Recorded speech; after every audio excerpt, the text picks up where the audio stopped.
Belinda, how long have you been in real estate? 32 years. Okay, 32 and years. practicing for 32 years. Mhm. That's wonderful. And I understand you are military veteran. Would you tell us a little bit about which branch of the military you served in? I served in the United States Air Force between 1981 and 1986, right out of high school. I was a military brat, so when I graduated, it just made sense that I would go into the military. And so it was a really exciting time. I got to be stationed in Greece. So, yeah, That's incredible. So you joined right out of high school, right out of high school. right out of high school. And did you know when you were in high school that that's what you were going to do because of Yes, your family history? yeah. Okay. And do you remember the day that you enlisted? I do. I do. So I was only 17, and I Yep. told my Okay. parents somebody was coming over to talk about the military. And so they didn't realize that the recruiter had contracts and stuff like that with her. But yeah, Yeah. we signed up right at the Yeah. kitchen table. And were they excited that you were joining and following Yes. in those footsteps? Okay, Mhm. wonderful. So you mentioned being in Greece. Is that where you first started? That was my first duty station, the island of Crete. So I'm a single 18-year-old in Europe, right? Wow, what Yeah, an experience. Is that one of your most memorable experiences?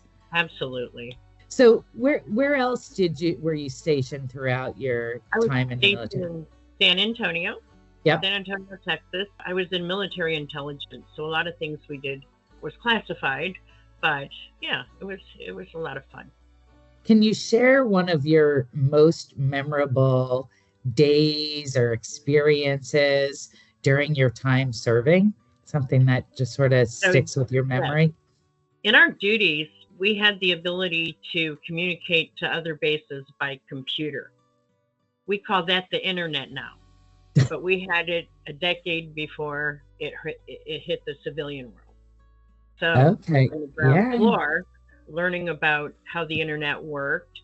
And yeah, but back then a floppy drive was a disk with band tape that weighed 50 pounds, and you had an entire room of drives that had to be cold. So sometimes it wasn't the most pleasant atmosphere, but Yeah. being a little part of history from the intelligence perspective, it was a lot of fun. Yeah, that's amazing.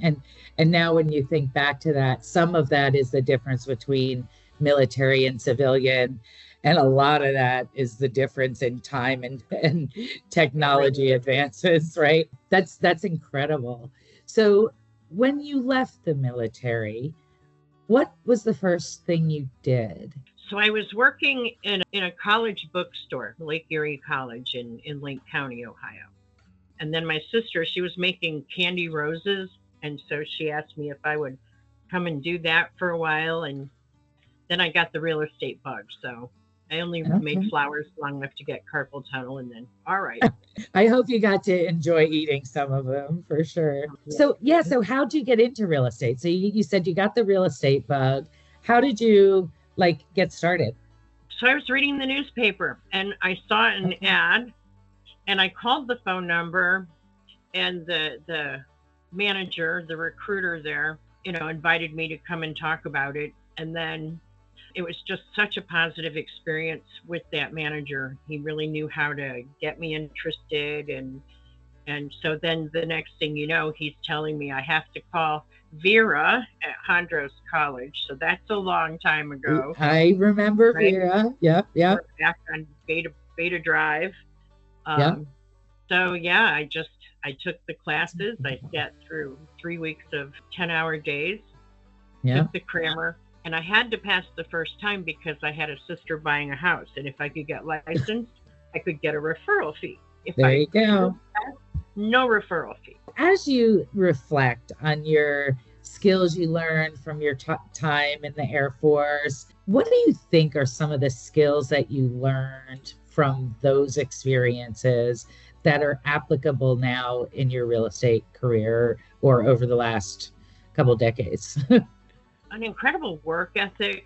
My father's 92. He still goes to work. So that was already strong, but that Sure. gets reinforced in the military. The leadership skills that I learned helped equip me to manage a real estate office and manage a classroom of adult learners. And Yeah. so it's a very different experience for them. I think it has a lot to do with it. And probably carrying around those giant discs that were 50 pounds. You need those muscles, right? To move Right. things around. That's great. Yeah, that's fantastic. So as you look back today, and you've had such a wonderful, successful career in the military and then in real estate, what's your favorite thing about being in the real estate industry? So every client is a new experience. Every transaction is a new experience. It's not the same thing every day. And so, besides what you plan, improvisational things may pop up and you get opportunities. I mean, the income isn't bad, but I really enjoy the experience of seeing people go from wanting to be in a house to getting to be in their house. And, Yeah, yeah. that's great. As we're talking to service members, any advice for either active service members or veterans considering a career in real estate? Absolutely. If you're active duty, you should probably get a real estate just to fit into what you're doing. I have a cousin who's married to a Black Hawk pilot, and she gets her license in the states that they get stationed in and handles their own relocation needs. So, an active duty person could, in a part time situation, do well with real estate. It may be what you decide to do once you separate. So, I would encourage active duty. I would encourage veterans, especially if you are looking for something to do and you feel lost. This is actually a career where you're in control and the rewards that you get are yours to celebrate. And so I think anyone who may have come back in a more stressful condition based on what they did in the military, putting your mind to something and learning a new thing and keeping it new, you really get distracted from anything that might have been haunting. And Yeah. so I would encourage anyone to do it. Real estate has been a safe haven for a lot of folks who aren't quite sure what the next step is. And with online learning today, you can be stationed anywhere and get licensed in whichever state you want, pretty much. Absolutely. Almost every state at this point. So that's wonderful. Any final thoughts or advice as we close up here? Just think about real estate as an ongoing thing. Even if you decide that you don't want to actively practice, your license could be in holding and you could still get referral fees. So there's lots of ways to earn in real estate. Yes. So if you do find you have a passion for it, definitely you want to be practicing. If you don't have as much passion as you thought, but you're connected, that's a good referral income source. Yeah. So it's never a bad time to be active or never a bad time to be in real estate.